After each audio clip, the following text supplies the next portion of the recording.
when I started taking charge of my health, it really made me feel empowered and made me feel good about myself and to get out there and meet people and to make relationships and connections with people. And that can be really helpful too for your mental wellness.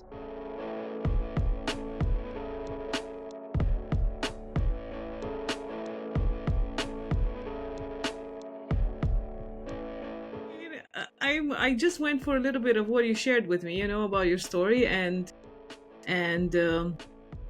well, the path that you're on right now. So I guess that's exactly what we're gonna be talking about today. Maybe even start there with telling anybody that's watching or listening who you are, a little bit about yourself, where you Yeah, started on this journey, maybe a bit about your background. I don't know, growing up, whatever you would like to share. definitely. Well, I'm Joshua D. Noland, and I grew up in Southern California. Grew up in the catering business. My father owned a catering company, and so I grew up in the kitchen. And yeah, I worked a lot of jobs after high school and ended up working in property management for a few years. And um, then I had a job loss, and I started writing. And I was inspired to write about my health journey. Back in 2019, I was overweight, I was depressed, I had food addiction, and I just couldn't couldn't deal with it anymore. And so I started talking to a therapist, and they recommended meditation. And I never thought that I would be the type of person to meditate, but I was sick and tired of feeling sick and tired. So I tried it and I ended up really liking it. I found that I had more mental clarity throughout the day and more mental bandwidth to deal with things that came up. And so I also started exercising. I started strength training a few days a week, and I was really enjoying that. I really loved how I felt after a workout.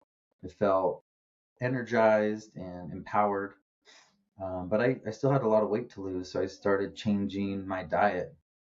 I started eating more whole foods and more whole proteins, and that's what my first book is about. This book right here, Living the Cool. Protein Lifestyle. And I'm so, glad. I'm glad you had it handy because I was gonna ask you like what book was it that you wrote, and of course you just showed. yeah. And then I wrote another book, a workbook, a step-by-step guide to help people live the protein lifestyle and start their health journey. And then I wrote another book called Irritable Bowel Syndrome Relief. I've got that Oh one wow. here too. There's just so many people that are struggling with digestive disorders. Several people in my family. And doing the research for this book, I realized that I had suffered from IBS myself. And once I changed my diet and my lifestyle, it cleared up. And Hmm. so I really want to try to help as many people as I can improve their health from a holistic standpoint, looking at the big picture and including nutrition, fitness, and mental wellness. Wow. So that's quite a journey that you've been on from. Yeah, I lost over 80 pounds and I Oh my God. feel better Oh, than I ever have in my entire life when I just turned 40. So wow. Well, really congratulations exciting. is the first thing that comes to mind. Thank you. Now, what was it like? What meditation was it that you started with? Was it like a guided meditation or just sitting in Yeah, silence, listening to music? I was using the Calm app, Mm-hmm. and I was using their daily Calm, which is a 10-minute guided meditation. Every day they have a different one that focuses on something else every day. Mm-hmm. And it was really helpful to get started. They kind of teach you some tips throughout the session. And then now I find myself doing more of a open-ended meditation where a bell rings every 5 minutes so I can kind of keep track of the time.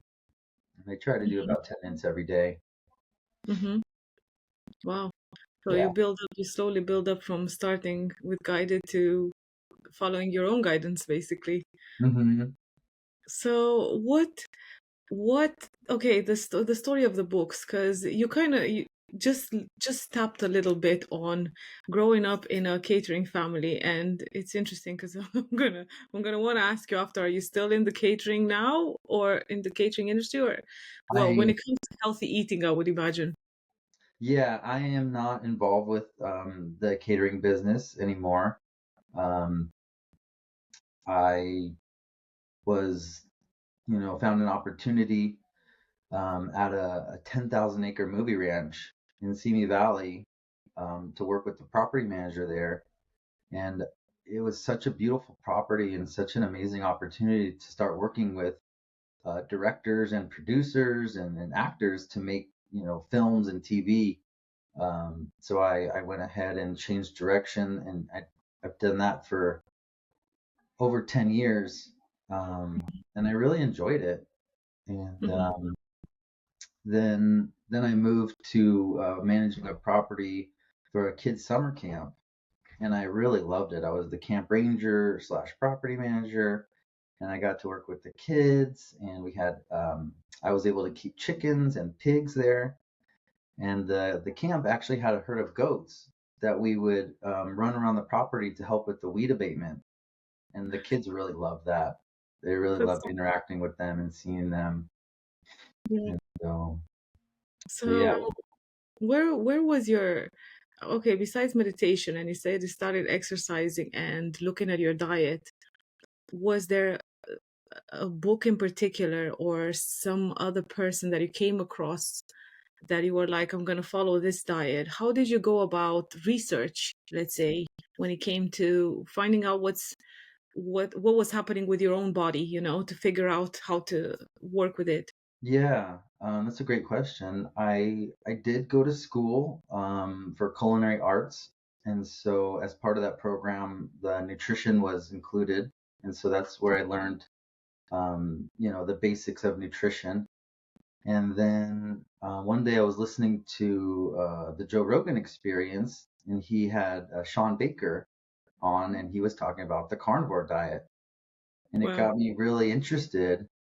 And so that's what um, initiated me to start doing more research into higher protein and higher fat, lower carb eating. And I really learned a lot. I mean, it's almost a panacea in a way, um, in the way that it's able to overcome many lifestyle diseases and help with weight loss. It's just there's so many cases, not official studies. There are more studies coming out every day, but just cases of individuals finding success with this kind of diet. And so I started including that, and I started finding more success. And actually, in January of this year, I did the carnivore diet for World Carnivore Month, hmm. and it was hard at first. There's not a lot of variety, and you got to really get creative in your meals when you're only using animal products. Um, but I made it through, and by the end, I realized some incredible results. I My cravings were significantly reduced for starchy carbohydrates and for like sweets. And I actually had plateaued in my weight loss, and that reignited my my weight loss, and I'm continuing to lose more weight. I've got about 10% body fat I still want to lose, and so it really helped restart that process. That's very interesting because I've heard so many people. I mean, I know Jordan Peterson is one of the followers of Yeah. the carnivore diet, and I know how much it's worked for him and his daughter as well when it came to health issues.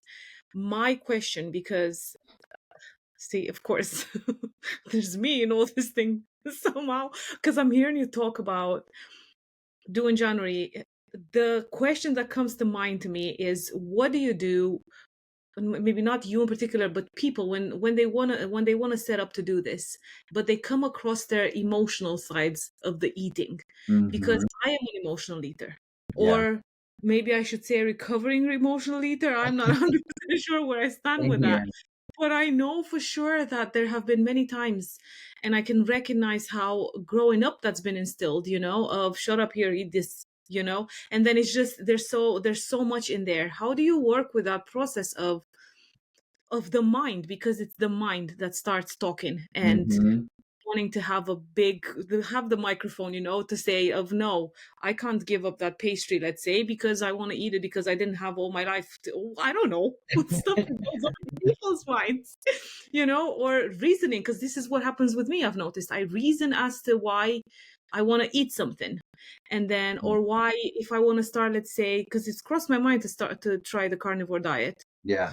and I have reasons as to, well, maybe it's too limited, or I wouldn't know what to do, because like you said, there comes times when you have to get creative with it. So Hmm. I love it if you could walk a little bit through the mental processes that you've worked with, and also the creativity side, like what did you include in your diet and what did you exclude when you try to work with what worked for you, basically. Yeah.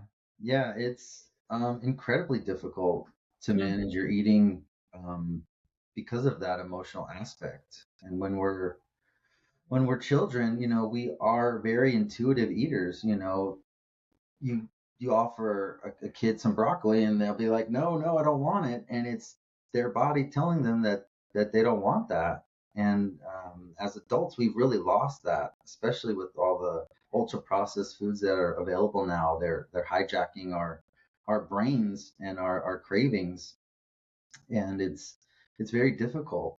Um, that's why eating more of a whole foods diet is what I recommend.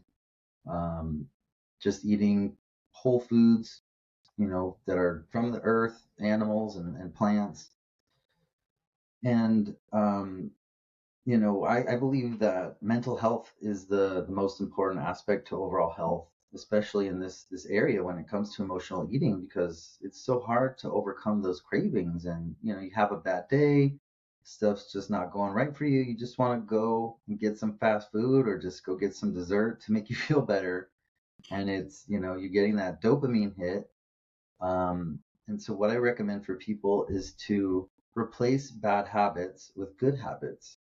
So those bad habits of eating, candy or junk food at night, you might replace that with eating fruit at night, which is, a much better option. You're getting the sugars, but they're not added sugars, and they come with the fiber and the all the other micronutrients that come with fruit. And so that can be really helpful. And especially someone starting off wanting to make a change, I would recommend an elimination diet. For Hmm. example, the carnivore diet is a very simple and easy elimination diet to follow because it's very straightforward. You don't eat any plants. You just eat meat, eggs, dairy is okay. And after 30 days of doing that, you really cut down the cravings. And that can be very helpful. And as far as getting creative to come up with ideas to not get bored of eating, it really depends on what you like, and just searching online for ideas. Um, Ground beef is very versatile, very versatile. Um, you could eat ground beef several different ways. You could make meatballs. You could make a meatloaf. I have a meatloaf recipe that uses ground pork rinds instead of breadcrumbs. Hmm. And you could also, just have a bowl of ground beef and put some fried eggs on top of it with some cheese. It's really just, and the next day you could have, some ground beef with some bacon mixed in. And it's really just using the same basic ingredients and just using them in different creative ways so you don't get bored. Can you add spices or condiments, let's say, to them, or not really? If you're doing an elimination diet, you want to be careful not to add too many spices and other herbs and stuff because you may be sensitive to those Hmm. and you won't, get the full experience of the elimination diet by adding too much other things. Mm-hmm. At the end of the elimination time, at the end of the 30 days, you can start reincorporating one food at a time and see how it affects you. Keep a food log. A real easy way to do that would be just take a picture of everything you eat. That way, you have a time stamped and dated log of everything you've eaten. And if you don't feel good, you can go back and see, okay, what did I eat? And what's making me feel this way? Mm-hmm. And that can be a great way to discover what foods you're sensitive to, or even, mildly allergic to. I feel like taking a picture of the food is also gonna be beneficial too. Oh shit, I'm eating too much, or something like It that. can be really helpful in many ways. Yeah. Yeah, yeah, it puts you face to face with your inner workings. Reality check. Yeah. Yeah, Something. I'm not gonna let you very easy brush off the replace sweets with apples, let's say, because no, because no. I can already hear so many people hearing that being like, but I crave candy, I crave chocolate, I crave ice cream. Mhm. I can't just go and pick an apple. I'm gonna eat the apple and then I'm gonna be like, I'm gonna go and eat the ice cream too. That's the part that I'm like, how would you work through that? How did you do it, by the way?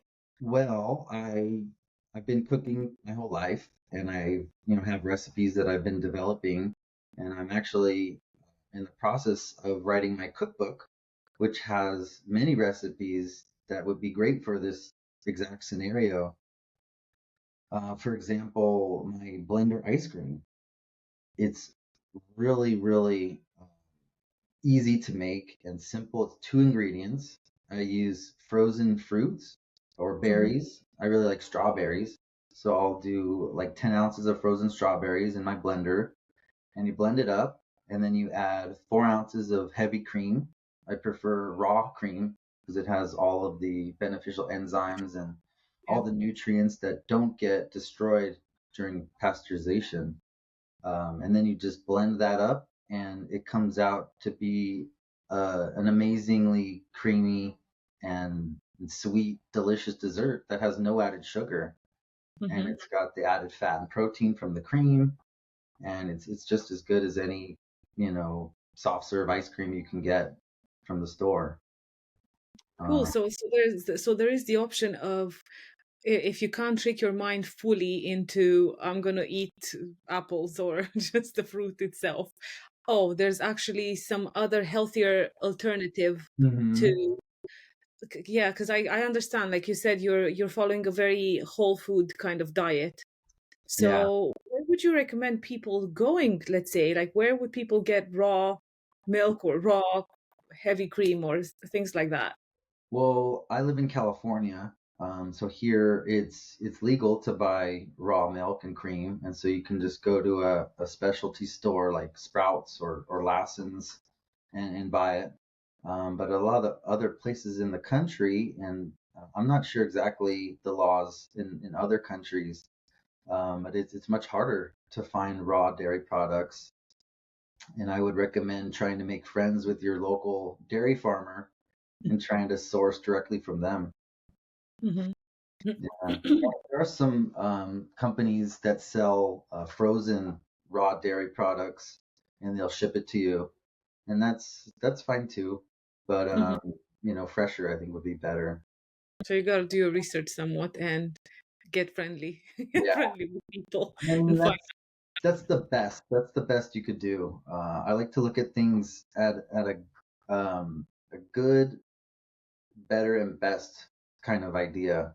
If you can't get the raw, whole, organic cream, um, something that would be better would be just any cream from the market. Hmm. And you got to look at it at levels. You can't always do the best. You might have to settle for something that's better or something that's good. Hmm. But going to Baskin Robbins and getting an ice cream from there would be the worst thing you could do because of all the added sugars and artificial ingredients. Yeah. So in your research that you mentioned that you've done to write your books, let's say, what did you come across when it comes to sugar? Because it's such a big it's such a big factor in everybody's diets, and you don't even know where it is sometimes. It's Yeah, creeping in into everything. everything. Yeah. So, have you found any correlations with it? Because I know there's so many studies that say that it's similar to drugs, Mhm. types of it. You know, it has a similar effect on the brain Yeah. as to drugs. What have you discovered in your research? Sugar is highly addictive. Mm, It's inflammatory to the body. You know, when you consume too much of anything, it causes inflammation. And so, you know, inflammation is the base cause for most diseases these days, and especially cancer. You know, it speeds up the growth of tumor exponentially, and not to mention just the way your body utilizes sugar, and not just sugar, but also starchy carbohydrates get converted to sugar in your body. And when you ingest sugar, your body releases insulin, and that is a signal to your body to store that extra fuel as fat. And so, if you're trying to lose weight, sugar is your enemy. Uh, mm-hmm, you know,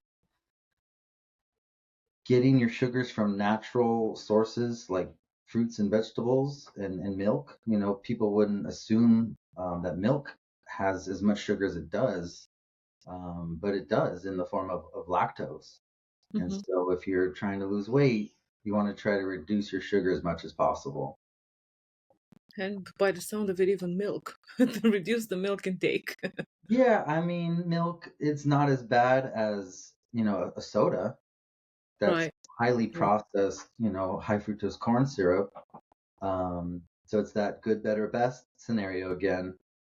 So it Mm-hmm. all depends on your goals and where you are in the process. You know, if you are drinking sodas every day and you cut out your soda and you start drinking milk, that's a much better alternative. Yeah, for sure. Yeah, it's I not love, comparative, but of course, it's a completely different side because a lot of people seem to believe that Diet Coke, let's say, is better for you, but I think there's so much poop in there too that you don't want to be yeah, putting in it. Yeah, it all depends. You know, yeah. Diet Coke is better because it doesn't have the sugar, but it does have a lot of artificial sweeteners and Mm, artificial ingredients. And there are studies showing that artificial sweeteners, even though there's not sugar in it, it can still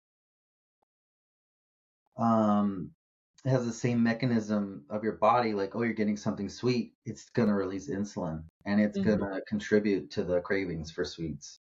Wow, that's Yeah, impressive. it's Yeah, you so let's definitely have to balance it. yeah, let's not have it at all. Yeah. Basically. The book that you wrote about IBS, how hmm did that come about? Like, how did you started doing that research? Was it just as a side branch to the book that you initially wrote, or was it because it was part of your family and the problems in your family and you just wanted to find some sort of answers for yourself? Yeah, I was looking for another topic to write about, and my sister grew up struggling with issues. She was diagnosed with Crohn's, and two other close family members had IBS. One of them had IBS C, and the other one had IBS D. And I just thought, you know, if I could find more information to help them overcome these issues, and the 1 in 5 other, you know, Americans, that would be incredible. And so Hmm. I started doing the research, and I realized that a lot of the same theories that I wrote about in living the protein lifestyle were applicable to irritable bowel syndrome. So I adapted the knowledge that I had gained and the additional research that I did and applied it to irritable bowel syndrome relief.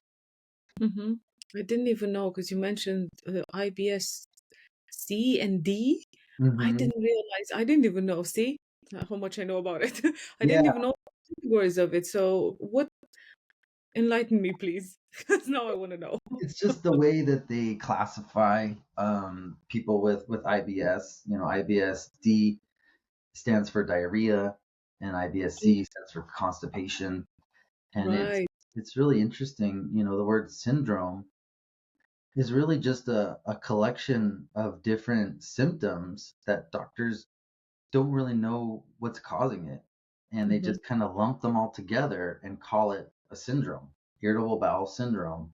And so there's not one cause, and they really don't know how to approach it. You know, a lot of doctors will try to get people on medications, you know, for the rest of their life, and that's really not sustainable. It's really not, you know, healthy for the overall, you know, body. Mm-hmm. And so I've come at irritable bowel from a holistic approach, changing your diet and getting more active. And it's really interesting how much mental health plays a part in digestive disorders. There's something called the gut brain axis via the vagus nerve, which is a nerve that runs from your stomach to your brain. And the way you think affects how your stomach functions, and the way you eat affects how you think. And so it's all connected. And taking this holistic approach is really the only way to find long lasting relief. Wow. I've heard this. I've heard this being spoken about, to be honest, about the brain that's in your gut, Hmm. basically, how it influences your whole reality and life. Do you feel like it's been the case for you? I mean, I'm imagining 100% sure when you started changing the way you ate and doing exercises and everything around food. I was in the middle of asking about if you feel like when you started changing your diet and the way you exercise, but the diet mostly, I would say, if you felt any more mental clarity, let's say, or decision making was easier, or any other changes that you've noticed. I noticed a big change from changing the way I ate, and from working out. Um, you know, like I mentioned, the gut brain axis really has a big effect on how you feel. And when you're eating clean, like whole foods, I feel like I'm have more clarity, and I'm less depressed. Mm-hmm. And then, you know, for exercise, when you exercise, you release endorphins, and you feel good about yourself because you did something for yourself. And you know, and even just the physical act of exercising, your muscles release you know, chemicals into your body that make you feel good. And so it's Mm-hmm. really both that contribute to a better mental state. Would you say that you've had real struggles? Because you mentioned depression there.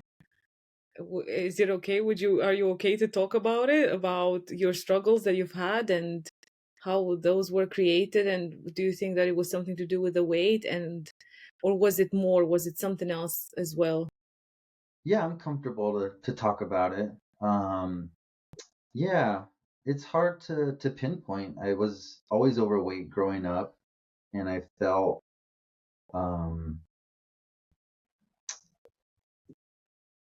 I didn't have high self-esteem, and it was hard to make friends. And Mm-hmm. so that, you know, doesn't help when you're lonely and depressed. And um yeah, when I started taking charge of my health, it really made me feel empowered, and made me feel good about myself, and to get out there and meet people, and to make relationships and connections with people. And that can be really helpful too for your mental wellness, just having Mm-hmm. people to talk to, and people you can relate to and share your journey with. And so it's you know, sometimes still I wake up and I'm in a shitty mood, and I try to not let it affect me. I try to continue with my routine, and exercise, and eat right. But there's days that I just have a really bad day, and I just want to go get some fast food. It's all about being flexible. Um, in a lot of diets, they have cheat meals, but Mm-hmm. I think that has a negative connotation. I like to call them flex meals. You're flexible. I try to stick Mm-hmm. to a 90-10 eating plan where 90% of the time I eat whole foods. I prioritize my protein at each meal, and then 10% I allow myself to eat whatever I want. And Mm-hmm. I still prioritize my protein when I eat like that, but I'll let myself get, Panda Express or get some, um, barbecue out from somewhere and get, maybe a side that I would normally eat.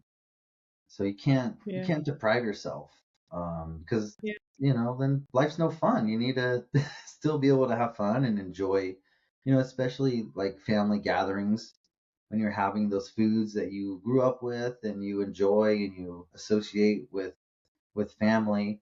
It's okay to eat those things sometimes, especially around the Mhm. holidays. You just don't want to overdo it and you want to get back on track after. It's all about the balance, right? Definitely. That's what it's all about. How do you mentioned about focusing on protein or it being the main priority for you? How do you do that? Like, what does it look like for? Because I'm imagining, but I'm gonna ask: Do you stick to like 3 days, 3 meals a day, or do you have like snacks in between? What's your routine looking like? And then Yeah. how do you make protein a priority in each meal? Like, Hmm. what does that look like? Is it just meat, or do you do nuts? And I don't know, is there a vegan option or vegetarian? For anybody watching? Definitely. Yeah, I try to stay away from nuts and seeds. Those are, Oh. the plant's babies, and their motive is to reproduce and survive, just like every other living thing on this planet. And so their babies, they're going to put a lot of their energy into as far as protecting themselves. And plants, unlike animals, can't run away or fight back. So they use chemicals to protect themselves. They'll put oxalates or other chemicals that prevent your body from absorbing nutrients. And so I try to really limit the amount of seeds and nuts that I eat, just for that reason. And then as far as protein, figuring out how much protein you need is the first step. And a general rule of thumb is to eat 1 gram of protein per pound of your ideal body weight. So that's Mm, not 1 gram of steak, because 1 gram of steak has a certain amount of grams of protein in it, because it also has fat and some very low amounts of carbohydrates in terms of connective tissues and whatnot. But figuring out how much protein you need and then dividing that by the amount of meals you eat every day, and then eating that much protein at each meal before you eat anything else is how you prioritize protein. And so so, how does that look like for you? Let's say breakfast. What do you have for breakfast? yeah, well, so I was gonna say, right now I like to switch it up, and right now I'm doing intermittent fasting. So Mm-hmm. I usually skip breakfast and I'll eat my first meal, late morning. And it really just depends on what I'm in the mood for, or what I have in the fridge. Um, Yesterday I made some meatballs, and Mm-hmm. so this morning, before we got on our call, I reheated the meatballs and I added some mozzarella cheese and I sprinkled a bunch of crumbled bacon on top, and that's what I ate. Mm-hmm. And it was really good, and it was all protein. And after tracking my calories and monitoring my food for so many years, now I'm more of an intuitive eater, and I just kind of eat until I'm full. Mm-hmm. And since I'm, mostly eating protein and fat, I don't really have to worry about counting the calories or the carbohydrates. Mm-hmm. So then what would you have like lunch or dinner? Let's say, how do you integrate? Yeah, well, Or I've been testing my recipes for the cookbook because I've been cooking for years, but I always cook by sight. Now mm-hmm, I'm finding myself having to go back and actually measure the ingredients so I can write the recipes. So I've been eating a variety of different foods, really good stuff. But normally I would stick to steak or chuck roast. It's really easy to throw in the pressure cooker and make a really good chuck roast, kind of like a pot roast. mm-hmm, And yeah, the past few years I've been getting my beef by the quarter cow. So I have my freezer full of different steaks and roasts and ground beef. And so at the beginning of the week, I'll kind of write down this is what I'm gonna eat this week, and I'll take stuff out to defrost. And then, when I cook dinner, I usually cook extra so me and my wife can eat that the next day for lunch. So it's not a continuous cycle of, oh my God, what am I going to eat? I have to cook something. Um, yeah, you either, cook enough for the next day, or if you have more leftovers, you can freeze it for future use. mm-hmm. So it's, I believe that meal prep has got a big it's a big support for anybody that wants to lose weight, because you know what you're eating and when you're eating it and how much, and you have less chance of being flexible, as you called it. which has its benefits and its negatives too. Yeah. Meal prepping is an excellent way to help you stay on track, but it can get old. You can get boring. If you make 5 meals in one day that you're going to eat for the next 5 days, you're eating the same thing every day, and that can get kind of boring. But if Mm-hmm. you could make 5 meals of something that could hold up in the freezer, Yeah. and you could, you know, eat one of the meals, save the next one for the next day, freeze the rest, and then you have 3 more meals in your freezer that you can pull out anytime and quickly defrost and have, a ready-made meal. So, Yeah. and adapting traditional meal prepping, I think, is really critical for this type of health success. Yeah. It's interesting because I got so struck by the one statement that you made about the nuts and seeds. Like, I've never heard that before, Yeah. of them being, because in my head it's like, well, what about lamb? Because people eat lamb and that's a baby.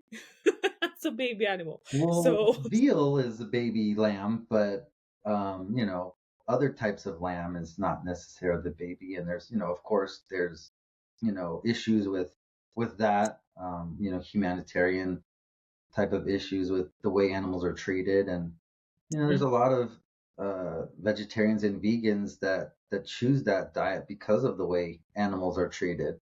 But if you can find a local farmer who's raising animals right, raising them out on pasture where they're supposed to be, and not giving them hormones and antibiotics and finishing them on grass, which um, traditional factory farming would take a cow that has been raised on grass and then bring it to a feedlot and feed it like corn and soy to fatten it up for the last few months of its life, and they get really sick and unhealthy. mm, And when you eat that, it tends to make you sick and unhealthy too. So mhm. trying to stick with those naturally raised animals can help with that. But yeah, when it comes to plants, it's really interesting. I was always told, an apple a day keeps the doctor away, or you got to eat your veggies so you can be, big and healthy. You got to eat your spinach so you could be like Popeye. But if you really think about it, plants can't physically defend themselves, and all they have is chemicals. And the parts of the plants that they need to survive, you probably shouldn't eat. I mean, the leaves of plants they use to make energy from the sun. The stems of plants they use to transport nutrients, and the roots they use to store energy and get nutrients from the soil. So in my mind, the only thing that's really safe to eat as far as fruits and vegetables go are the fruits and vegetables with seeds in them. that are meant for animals to eat and scatter the seeds around so the plants can spread out. And so that Yeah. I try to stick to those vegetables that have seeds like tomatoes and cucumbers or bell peppers, and then most fruits when they're ripe, I think are pretty safe as well. Well, it's so interesting because I am not for one or for the other at all, Hmm. because when you mention like the leaves and then the stalks and then the root, and I'm thinking, but you could say the same about an animal, because it's got blood vessels that transfers energy. So it's energy in different shape and form. Hmm. I see that. I am not one for the one or the other. I believe that anybody chooses how they want to eat, what they want to eat. Of course. They have their own beliefs around it. I wouldn't say it from my personal choice wouldn't be not to eat spinach anymore, because I do Hmm. like. I don't think I like it raw that much. I'd rather cook it a little bit, Yeah, but definitely. Traditionally, plants have been prepared in ways that reduce the exposure to these, specifically like spinach has is high in oxalates. And if mm, you prepare them in the right way, it reduces the amount of toxins that you would get from them. And like you were saying, everyone's different. This is what works yeah, for me. And if you find something else that works for you, do it. yeah, It's all about finding what works right for you. exactly. Because we're all different, right? Yeah. There's such a variety of as many humans, as many ways. Mm-hmm. I But of course, everybody, and I'm sure there's a lot of people that are similar to you and would benefit a lot from following diets. And now that you're putting books out that are to do with recipes, Mm, specific recipes, yeah. and I do like the part of you're very much focused on the whole food part, Mm-hmm. which incorporates a lot of the nutrients and the goodness that's in all of the recipes that you put in. So where can people find you, by the way? Because now we're talking this. Where can they look up your books? And are they on Amazon? Are they on other platforms? Yes, all my books are available on Amazon, and you Hmm. can find me, connect with me, find my books, and download my top 3 high protein, easy to make recipes on my website, joshnoland.com. Cool. Yeah. Easy peasy. It's crazy. I mean, I know you asked me, you asked me as well, like what the platforms I'm on and all that. And I used to be on all of them. Like I used to be on Facebook, Instagram, TikTok. TikTok, actually, I only started last year. Yeah. Like as a okay, let's finally give into bloody TikTok and Mhm. see what it's all about. But it just, I don't know, I just never resonated with it that much. And I found myself scrolling through and I'm like, oh, I'm wasting time right now. And then Instagram never grabbed me either, gripped either. And then I thought, okay, instead of just having these platforms just for the sake of having them, even though I was putting content out, let's say, of whatever I was doing at the time, it just it just felt right. And even Facebook, I remember starting Facebook as a like any normal person. No, here's my pictures of my family and this is what I do and things like that. And now it's completely turned into, it's not about my personal life as much as it is about sharing sharing things and Yeah. sharing information and sharing knowledge, if I have any, or if I have somebody else on that can share it. Hmm. So yeah, that's where I'm at with it. So do you have like all of the others? Are you on all of the other social platforms? Yeah, I am. YouTube, Okay. Facebook, Twitter, or X, Mhm. whatever you call it now. And you It can is. you can It's find all those on my website as well.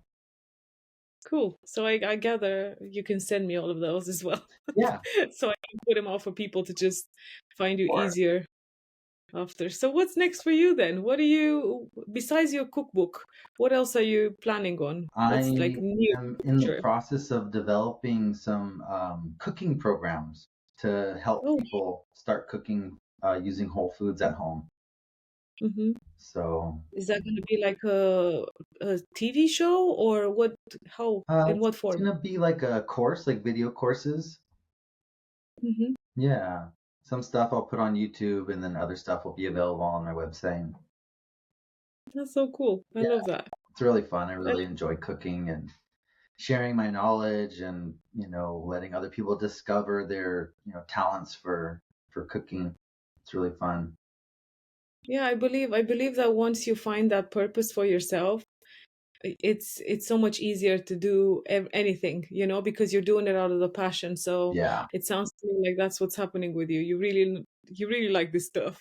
So you're putting out all the good things that come with Hmm. it. Yeah, I'm really Yeah. passionate about working out and Yeah. all the fun biohacking stuff, like doing the cold plunge and the sauna, and Hmm. um, yeah, the nutrition. It's all been really fun, and I've really enjoyed sharing what I've learned with everyone. Nice. Well, thank you very much for sharing in here too. Yeah, thank you, Phoenix. I've had a really great conversation with you today. Thank you. Well, I hope you have a great rest of your day, and we're gonna leave it here. Sounds good. And hopefully we can have you on my podcast one day. It's Yeah, that would be great. Health Unfiltered. That would be great. Yeah. Oh my God, me being in the hot seat, that's gonna be different. Well, it's Well, that would pretty relaxed. No pressure. Just a okay. casual conversation. We just released the Nice. second episode. So So cool. yeah. That's cool. Thank you very much. Yeah. Thank you. Have a good one. Well, you too. All right. Bye. Take care. Bye.